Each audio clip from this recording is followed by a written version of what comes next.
আজকে আমি ABTA test paper AC ৩৬৪ পেজের প্রশ্ন ও উত্তরের সমাধান করব। প্রথমে আমরা আসি এমসিকিউ প্রশ্নে। আর্যাবর্ত বর্ণনামের উৎস কী? আর্যাবর্ত বর্ণনামের উৎস হল নল ও চম্পু। Option A. কশ্যপের ভাইকে অলিপর্বা। Option A. পদে পদে ধনদা। ধনদা শব্দের দ্বারা কাকে বোঝানো হয়েছে? সঠিক উত্তরটি হল কুবের। Option B. কনক শব্দের অর্থ কী? সঠিক উত্তরটি হল সোনা। Option D. এবার আসি পদ্যাংশে। নিষ্কাম কর্মের দ্বারা কে সিদ্ধি লাভ করেছেন? জনক। Option D. কল্পলতা কাকে বলা হয়েছে? গঙ্গাকে বলা হয়েছে। Option B. ত্রিলোকে কার কোনো কর্তব্য নেই? সঠিক উত্তরটি হল কৃষ্ণ।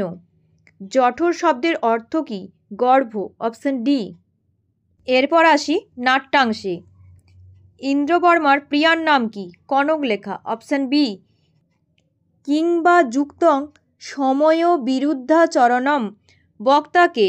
সঠিক উত্তরটি হল রাজা। Option A. যথা আজ্ঞাপয়তি দেব কে বলেছেন? সঠিক উত্তরটি হল প্রমোদ। Option C. নির্ঘৃণ এর অর্থ কী? সঠিক উত্তরটি হল নির্দয়। Option D. এরপর আসি সাহিত্যের ইতিহাসে। আয়ুর্বেদের উৎস কোন বেদ? সঠিক উত্তরটি হল অথর্ববেদ। Option D. মুদ্রারাক্ষস কে লিখেছেন? বিশাখ দত্ত। Option B. গীতগোবিন্দের রচয়িতা কে? জয়দেব। Option A. এরপর আসি এসএকিউ প্রশ্নে। স্ফোটবাদ কাদের অভিমত? স্ফোটবাদ বৈয়াকরণ শাস্ত্রের অভিমত। উটজ শব্দের অর্থ কী? উটজ শব্দের অর্থ কুঁড়েঘর বা পর্ণকুটির। বনগাতা গুহা পাঠ্যাংশের রচয়িতা কে? বনগাতা গুহা পাঠ্যাংশের রচয়িতা হলেন শ্রী গোবিন্দকৃষ্ণ মোদক। আর্যাবর্তের মানুষ কাকে উপহাস করে? আর্যাবর্তের মানুষ স্বর্গবাসী দেবতাদের উপহাস করে। গঙ্গার জলের মহিমা কোথায় কীর্তিত? গঙ্গা জলের মহিমা নিগমে তথা বেদাদি শাস্ত্রে কীর্তিত। শ্রীমদ্ ভগবদ্গীতা মহাভারতের কোন পর্বের অন্তর্গত? শ্রীমদ্ ভগবদ্গীতা মহাভারতের ভীষ্ম পর্বের অন্তর্গত। কর্মেন্দ্রিয় কয়টি ও কী কী? কর্মেন্দ্রিয় 5টি, যথা বাক, পানি, পাদ, পায়ু ও উপস্থ। গঙ্গাস্তোত্রমের রচয়িতা কে? গঙ্গাস্তোত্রমের রচয়িতা হলেন শ্রী শঙ্করাচার্য। সপদী এর অর্থ কী? সপদী এর অর্থ তৎক্ষণাৎ। কৌমুদীর পিতার মনোনীত পাত্র কে? কৌমুদীর পিতার মনোনীত পাত্র মকরন্দ। বাসন্তিক শবনমের মূল নাটকের নাম কি? বাসন্তিক শবনমের মূল নাটকের নাম এ মিডসামার নাইটস ড্রিম। রমণীয় অয়ং তরুণস্তে কর মকরন্দ কার প্রতি কার উক্তি? রাজা ইন্দ্রবর্মা কৌমুদীকে উদ্দেশ্য করে এই উক্তিটি করেছেন। স্ত্রী চরিত্রবিহীন সংস্কৃত নাটক কোনটি? স্ত্রী চরিত্রবিহীন সংস্কৃত নাটক হল বিশাখ দত্তের মুদ্রারাক্ষস। মেঘদূত কোন ছন্দে রচিত? মেঘদূত মন্দাক্রান্তা ছন্দে রচিত। সৌর সিদ্ধান্ত কার রচনা? সৌর সিদ্ধান্ত বরাহ মিহিরের রচনা। এরপর আসি ব্যাকরণে। কারক বিভক্তি নির্ণয় করো। ইদং জগৎ কৃষ্ণস্য কৃতি।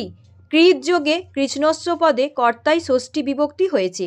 ফলেব্য বনং জাতি ক্রিয়ার্থ উপপদস্য চ কর্মণি স্থানীন সূত্রানুসারে ফলেব্য পদে কর্মে চতুর্থী বিভক্তি হয়েছে। কবিষু কালিদাস শ্রেষ্ঠ কবিষু পদের নির্ধারণে সপ্তমী বিভক্তি হয়েছে। বালক জনকাদ বিভেতি ভিত্তার্থানাং ভয়হেতু সূত্রানুসারে জনকাদ পদে অপাদানকারকে পঞ্চমী বিভক্তি হয়েছে। বালকেন চন্দ্র দৃশ্যতে চন্দ্রহ পদে উক্ত কর্মে প্রথমা বিভক্তি হয়েছে।